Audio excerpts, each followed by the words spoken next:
This is the 6th James Bond themed intro I've recorded for this podcast, and to be honest, I'm completely running out of puns, so this is all you're getting on today's episode of That Song from That Movie.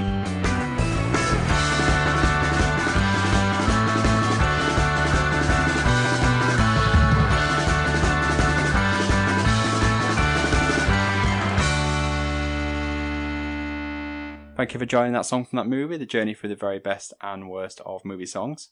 Welcome back. This is part 2 of our look at the Bond songs of the 1980s. If you missed last week's episode, go back and listen to it now, because it's not going to make any sense, and Ben's going to jump into the next one right now. Wait, you mean now? You mean now? Okay, cool. Moving on to the 4th James Bond film from the 1980s, The Living Daylights. Released in 1987, this is the 15th Eon Bond production and the first to feature the 4th James Bond, Timothy Dalton. John Glenn's back in the director's seat as he navigates us through KGB assassinations, shady American arms dealers, and a pair of Russian assassins. Just feels like they've just picked like the things that are in most Bond films. I like how they picked a pair there as well. A pair of. It's like yeah. It's just so one. Suggestive, just straight away. Just let's just up to you. Yeah. I did not know this, but Pierce Brosnan originally got the role at this point as James Bond. Really? Yeah, apparently. That I was reading about it. I did not know. So various people auditioned, including Timothy Dalton, Pierce Brosnan, and another person who was very sought after, Sam Neill, the Australian. Oh, it's interesting that, because Sam Neill and Pierce Brosnan in my head have the same voice. Yeah.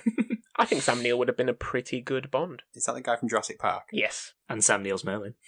Do you know who the production team, I think it was MGM, do you know who they wanted? Mel Gibson. Interesting. I like it. That would, yeah. You would have got on with John Barry. Yeah, very much so. But apparently, Pierce Brosnan, because there was a lot of sort of publicity going on, he was currently in a TV show called Remington Steele. Yes.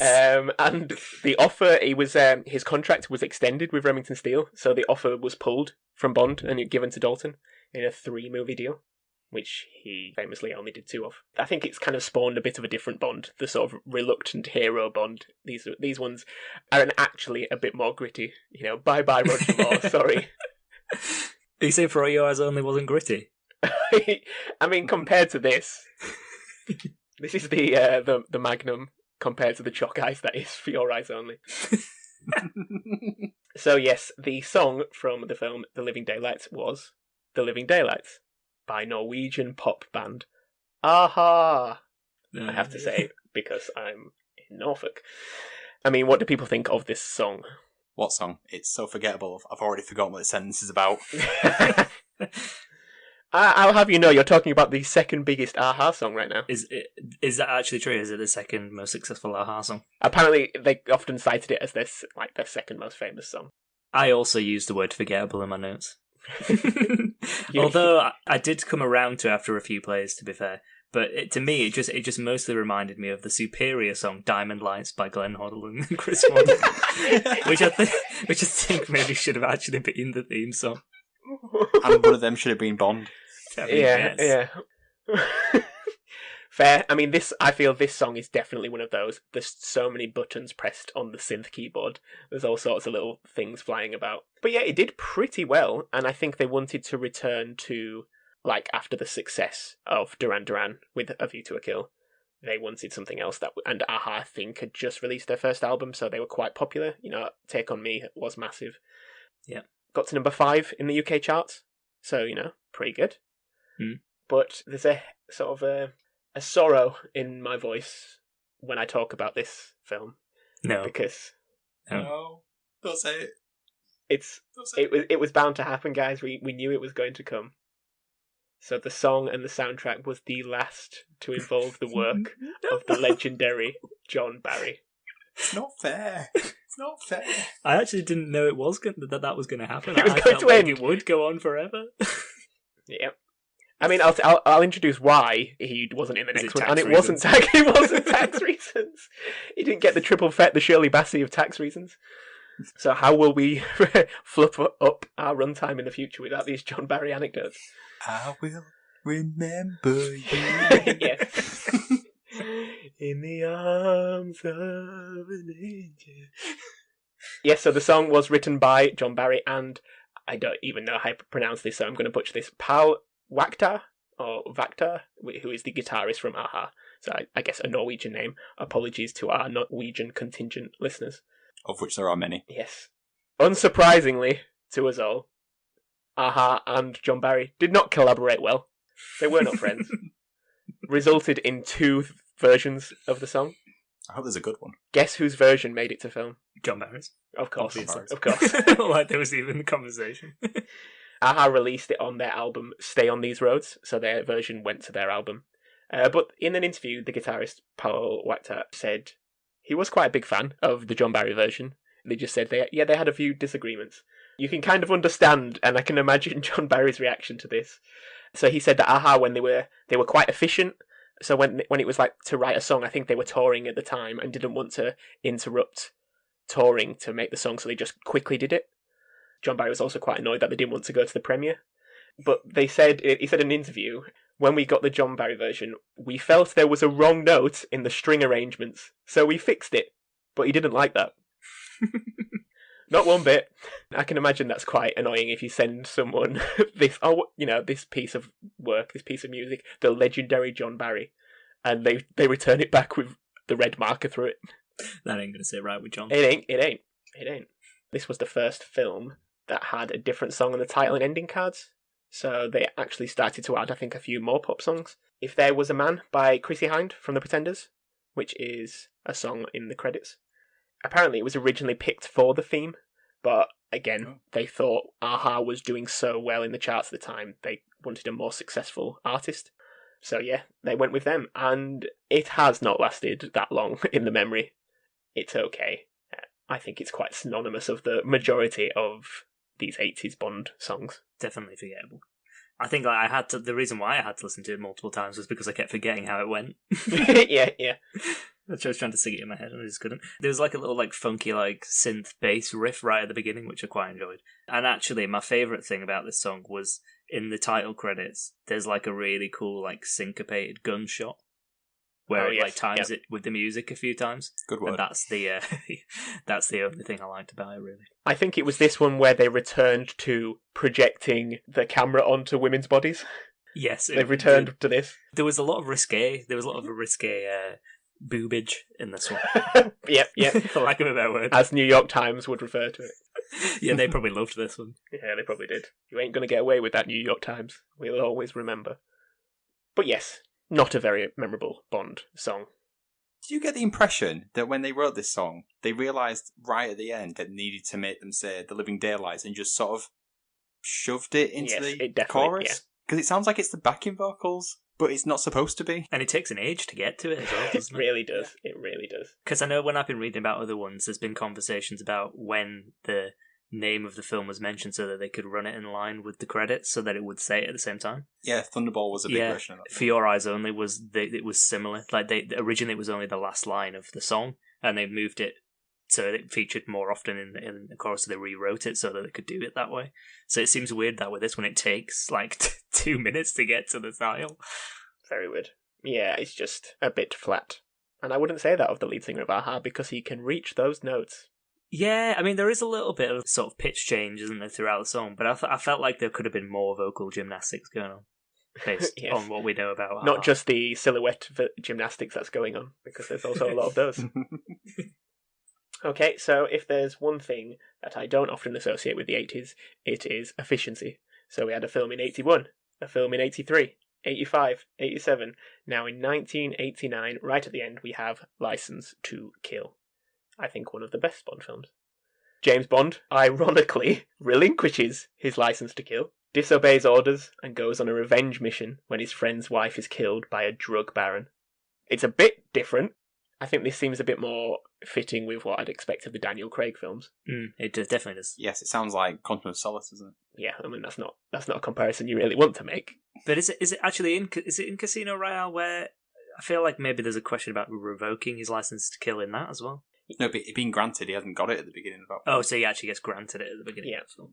Yeah. I think it's quite popular, that motif in the Daniel Craig films, that he's kind of a renegade. And was it in Skyfall where he basically fails all the tests and they still put him out in the field, which is risky. Whereas I feel like with Roger Moore, you're just like, oh, Roger, you silly goose.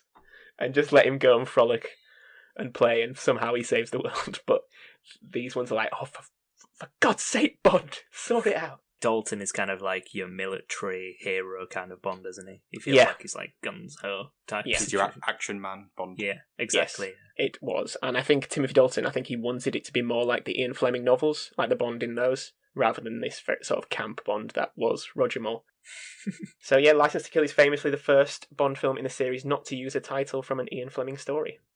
John Glenn was back. I don't know if he ever left. Whoa, we can't just go past that. What is it from? Is it just made up? I think it was just made up, yeah. I didn't see it anywhere. Just referencing Yes. his license. Yeah. And as we alluded to before, John Barry is no longer with us. He's not dead. He's just no longer with us. Because he was undergoing throat surgery. Oh. Likely in an exotic location. Probably should just point out that he has died now. You mean at the time? He is not. Yes, he is not. No, not this time. He's no longer. We'll with give us him now. his true eulogy when it comes, but not right now. Okay. The soundtrack was conducted by Michael Kamen. So Michael Kamen, previous to this film, had done soundtracks such as Die Hard and Lethal Weapon. Again, very action-heavy films. Mm. And afterwards, he went on to do such films as Die Hard 2 and Die Hard Lethal 3. Weapon 2. And Lethal Weapon 3 and Lethal Weapon. He has also done other films. He's quite a prominent composer. I think he did like the X-Men films, and you go through, he's done a lot. Right. He has some islands named after him too. Yes, yeah, it's probably where John Barry was getting his surgery. The Michael Islands. So yes, originally Eric Clapton and Vic Flick. Now that's a name, isn't it? Vic Flick. Have you heard of that before? No. Well, Vic Flick was the original Bond-themed guitarist from Doctor No, who did the theme, the theme. So they were originally approached to do the theme, to write it, to sing it. Right, the theme tune. I was hoping someone was going to do it. However, the song License to Kill was eventually given to the Empress of Soul, as she is so titled, Gladys Knight of Gladys Knight and the Pips, and was written by three people I have never heard of which I will butcher some of these names. Narada Michael Walden, Jeffrey Cohen, and the famous Walter Afanasieff. So, what do people think of this song? It's pretty nice. It's definitely like one of the best 80s ones. I don't think there's much argument in that. But, well, so were you going to argue with that? No, I'm just thinking, do you think that's because of the nostalgia factor? Because it uses the horn from Goldfinger? Yes, well, that's one of the things I'm going to say. Referring back to my notes, I've just put boom, boom. Written out with me. How have you written it? I've written it B like triple U. Do you write Inception sound twice? Yeah, I think that's maybe it, isn't it? It really harkens back to those original 60s ones, rather than sort of trying to be contemporary like the other 80s ones, and failing in most instances, bar one, possibly. So yeah, maybe that's why I like this one. But I think it's definitely up there with the best ones of the 80s. Is that really a feat? Yes. No, and no. I think as well that it doesn't just like... I suppose maybe like you say if this one harkens back to the old ones, because I was going to say that this one felt reminiscent of ones that followed it, like GoldenEye or World Is Not Enough, sort of the late 90s, noughties ones. I guess that's maybe because they're also trying to echo back to those ones from the 60s as well. So it seems like a lot of the time, eventually a song has to do that, because they've got it wrong so many times. Yes, yeah.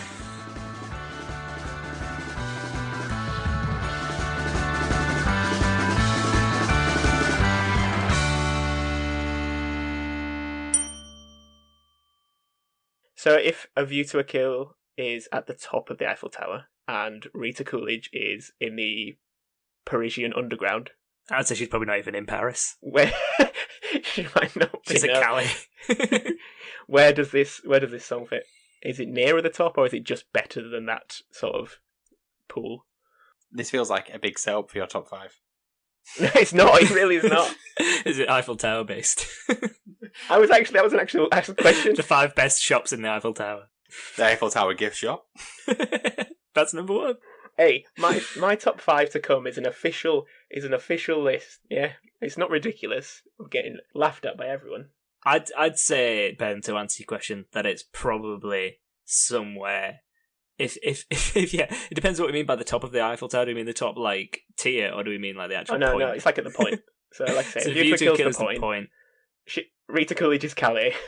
Yeah, Coach's Calais. Sheena Easton kind of is sort of like the Champs-Élysées.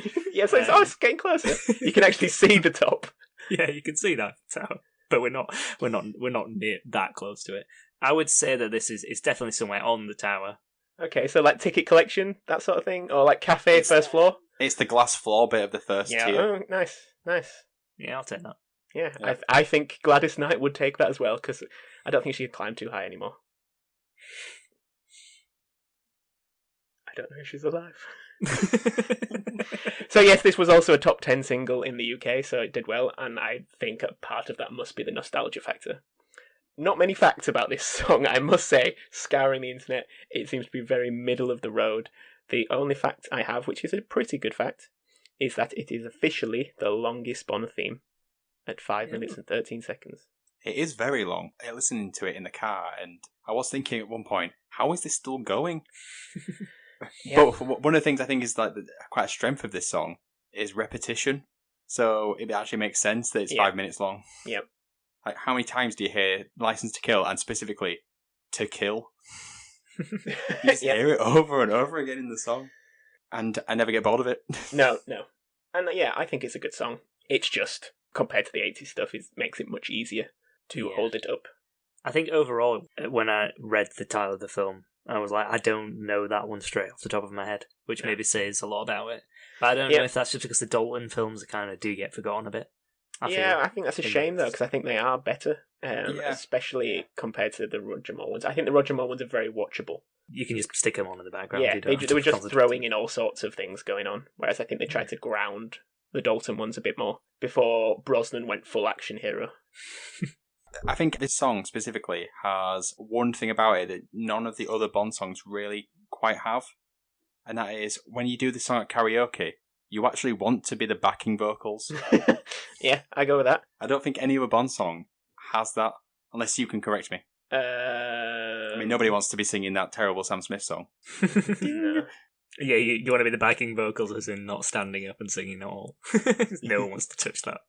It just annoys me, that song. Well, we'll talk about that song in when it comes around, but my good God, Sam. Which does bring me quite nicely into my top 5. Let's do it.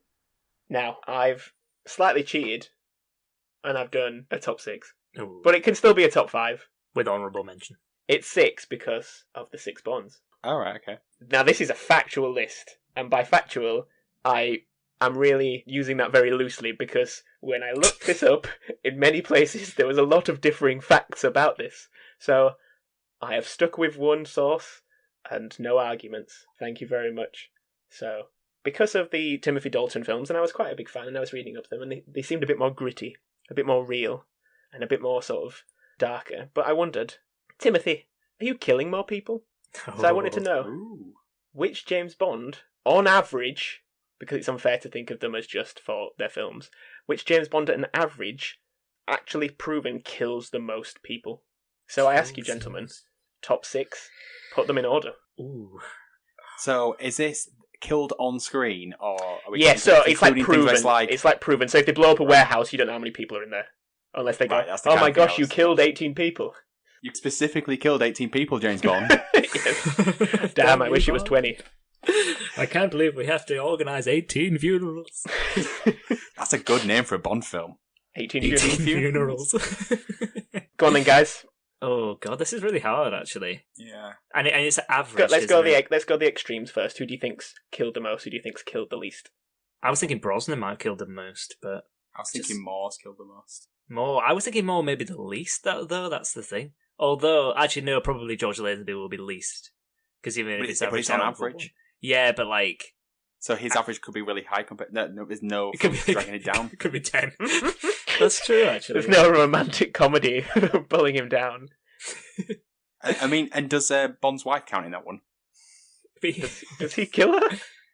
Oh wait, does it have to be specifically Bond kill? Yes, Bond kills. Bond kills. I thought you meant like just deaths in Bond. No. Killed by Bond. Because right. I think Brosnan maybe does kill quite a few. That was my thought. But then you said saying Timothy Dalton maybe being the more military man, maybe he does as well. I would say that Moore would be Moore and Lazenby maybe would be the lowest, but that's my thought. Maybe Daniel Craig seems to kill a lot, doesn't he? Or does he? He seems to beat up a lot of people. He seems to beat up a lot of people. I don't know necessarily kills a lot of people. Yeah, think Casino Royale. How many people does he actually kill? Yeah, I'm thinking Craig's going to be quite low. Maybe Sean Connery's quite high. Maybe they up the deaths at the beginning. But I'm sticking with Brosnan because I think the 90s was a big time for deaths on TV and film. So Dietrich, run me through quickly off your head. I know you're under pressure, but we're doing it this way. Top 6. Okay, I'll go Craig at the bottom. Yep. Ooh. I'm now Alex. You've sort of changed my opinion here. I'll go Connery, Dalton, Lazenby, Moore. And then so Brosnan at the top. The most. And Brosnan, where have you got Brosnan? That's him second. That's him third, but only because I think the Lazenby single film factor is going to mess up the averages. 0. None right. Surprise. So I think that Lazenby will be bottom, as in killed least. Okay. And I think it's going to then be Daniel Craig, so because he obviously can't be last because he got that wrong. Then it's going to be Roger Moore. You've got a bit of an advantage here. Then Sean Connery. Then Pierce Brosnan. Also 0. No.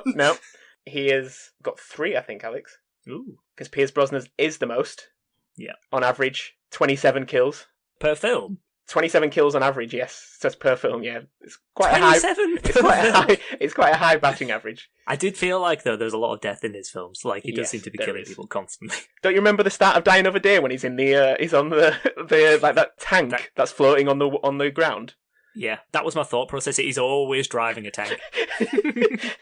But how many of those are confirmed kills, and how many of those are just people flying in the air, like superhero landing, and then coming back for Bond? Take it up with Time Magazine, D. Okay. I will. No more interruptions. Brosnan first, 27. Second, Roger Moore with 16.6. Third, Daniel Craig with 15.3. Fourth, Connery with 12.5. Fifth, Dalton with 10. And last, Lazenby with 5. A mediocre 5. Come on, Lazenby. I feel vindicated that I got the top and bottom correct. Yep. I'm looking at the Bond kill count, and I think it's been... there's a big skew here. Apparently, Roger Moore kills 59 people in Octopussy. But he only kills 1 in The Man with the Golden Gun. Is that Scaramanga? It must be Clay. It's been a long time I've seen it. And he kills most people in Bond films by blowing them up. And has killed 122 people mid-air. Back to you, Dietrich. I love that. That's a great fact. Killed 120 mid-air. I don't know if that's his mid-air or if the villain's mid-air. Oh, I assume the person he was shooting at. Well, the image next to it is him on skis flying. So yeah, which I think is that a View to a Kill? Many films, I swear. He's also there's one of the Pierce Brosnan ones where he's on skis. Anyway, back to you, D. Thank you very much, Ben. So now it's time to move on to the sort of ultimate question of best and worst. We generally do best first, and now is no time to change that. Alex, what is the best James Bond song of the 1980s? I don't think there's going to be any surprises here. I'm guessing we're all going to say A View to a Kill. It's the best one. I think License to Kill is decent, but what I like about View to a Kill is that it's kind of very much its own Bond song. I feel like it's not taking much from other songs that have come before it. It's kind of just, probably because of the story you described, where they just threw stuff at it and saw what happened. But it just works, and it's just like a cool song. And I like that it's more up tempo, but it's not so 80s like, say, like For Your Eyes Only is, where it's a bit stripped back. It's kind of all guns blazing. I think View to a Kill is helped by it just sounding like a Duran Duran song, and I think just slowing the tempo down a little bit works. And yeah, it's easy, and maybe it helped them being so drunk that they were just like, oh crap, and just did what they normally do. I didn't try to be fancy or anything. And yes, it is miles better than everything else in the 80s. Not just in the film, just in the 80s in general as a period. I think actually what you said there, Ben, is quite funny as well, because I think the only thing that really makes this a Bond song is the occasional throwing of it, yeah. Which it reminds me of like E17 and the Stay Now with the Christmas bells in the background. It's like they've just done the normal song with the Christmas bells in the background, and that's what this feels like. Made them a career. Yeah, it's a clean sweep. You've got to go for A View to a Kill. I think you are right in saying that the reason why this is the best song, maybe similar to Live and Let Die, is where it just works as a song in its own right, and it also has elements that make it a Bond song. Mash that all together, and you've got yourself a smash hit sort of thing. Maybe we've written the thought that's the formula. You're listening, Sam Smith. This is what you should have done, Sam Smith. You should have just let Conchita sing it. Would have been so much better. Although that was actually the Adele one, but It doesn't matter. They should have got Conchita for the next one. I think not only is A View to a Kill a worthy winner, it's also nice to sign off with a John Barry win. Oh yeah, And I'm sure a posthumous award from that song from that movie for the best James Bond song of the 1980s is just what his family want. So this one's for you guys. So now it's time to move on to the one that has a few more contenders with the worst song. So Ben, what is the worst James Bond song of the 1980s? Yeah, I feel quite bad on Rita Coolidge saying she's over in Calais, because I think actually listening to them back, I think Sheena Easton's is worse. Because at least I know I can sing the song from Octopussy, so yeah, I'd actually put Sheena down at the bottom. She's going south. I like to think that your karaoke song is all-time high for Octopussy. I wish I could hit those notes. I was thinking of probably going to be one of the first two, but actually, I don't know if it's just because they were my choices, so I've listened to them more. But I've kind of grown fond of them over the past week. So I think actually the one I'm going to put as the worst is The Living Daylights, because I think it should have probably been better. And I feel like coming off the back of A View to a Kill, they should realise that what they should really do is their own thing and just put a few James Bond sounds in the background. Probably would have made a much better song. So yeah, I think for the fact that it should have been better, The Living Daylights, and it's not as good as Diamond Lights, as I said, which probably should have been in its place as the James Bond theme, and has the word lights in it already. I'm torn on this one because The Living Daylights is forgettable, but For Your Eyes Only and All Time High are not good. But what is it? Is that a better thing? Is it better to be bad than Yes, and be memorable than be forgettable but average? That to me is that's the question. Conundrum. That's the conundrum. I'm going Living Daylights. I'm going to go in Living Daylights just because, as you said, you almost have to rate on a curve because it should have been better with Aha and following the formula being set by Duran Duran. I suppose with the first two, with Your Eyes Only and All Time High, and especially off the back of Moonraker not being well received, they were still trying to find a new formula. They were still experimenting to an extent in the same I like area. the idea of those two songs being described as experimental. Well, I mean, can you imagine Moonraker with a saxophone? I don't think you can. Just for that sax note, that's why I couldn't possibly pick Sheena, because just that sax tone, it's just that song is going around in my head. It's in Rita's song. It's in. Oh, is it Rita? Is it Rita? Oh, Rita's is the one with the sax. Well, if this isn't telling. I thought it was. Oh no, it's not that one with the sax. That's the one with the pulsing, like 80s. The heartbeat. Heartbeat. Yeah, sorry. Either or, they're both great. I mean, they're not. That's why they're in this discussion for the worst song of the 1980s. Yeah. So I guess on a 2-1, that's Living Daylights, in air quotation, winning that award. The award is in the post. Oh, and there's that ding to end the show. That's a sad sound, I know. So thank you for joining us on another episode. If you want to share this on the Sheena Easton subreddit, go for it. I'm sure it'll be well received. This subreddit. I like this running joke. Don't take this away from me, Ben. If you want to follow us on Twitter, you can do that by following us, with our handle being what, Alex?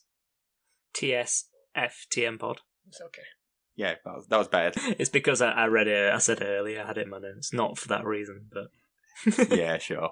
Those golden notes. Right, so let's do some goodbyes. So it's goodbye from me. Goodbye.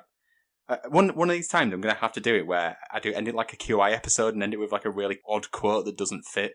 No, I've got one of those. Alright, so we're not doing any bye at the end of this. It's just going to end as Ben says his thing. Ready? Okay, so Alex, goodbye. Goodbye. Oh, wait, I thought you were going to say your thing. Oh, am I still saying my thing? Sorry, I thought you were saying on to. As Rita Coolidge once famously sang, I'm in so strong and so deep. And to end the show, it's goodbye from Ben. The foundation of morality is to have done, once and for all, with lying.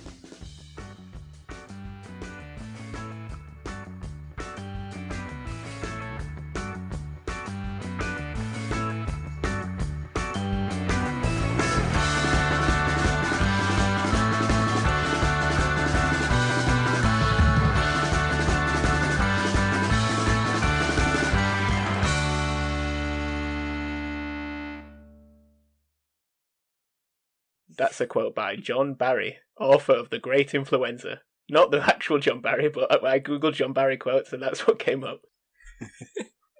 Right, there you go. That's the end of the episode. Right. What a strange way to end it.